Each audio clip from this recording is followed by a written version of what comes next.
Pemirsa, satu unit truk tertabrak rangkaian kereta api di tebing tinggi.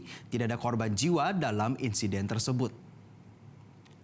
Kecelakaan truk tertabrak kereta api terjadi di perlintasan kereta api di Jalan Lintas Sumatera, Kelurahan Tanjung Marulak Hilir, Tebing Tinggi, Sumatera Utara.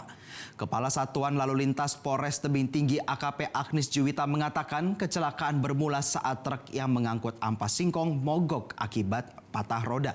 Tidak berselang lama datang rangkaian kereta api pengangkut bahan bakar dari arah stasiun Tebing Tinggi menuju Medan dan menabrak bagian belakang truk.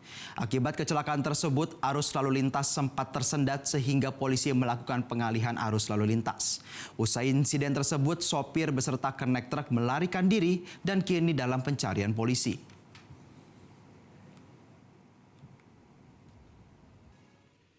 Jadi kronologinya truk diesel ini datang dari arah tebing menuju Medan dan sesaat di perlintasan kereta ini terjadi trouble.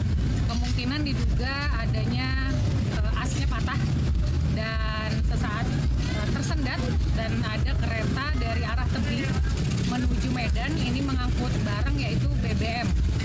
Dan ini kejadian menabrak sedikit badan dari truk diesel tersebut.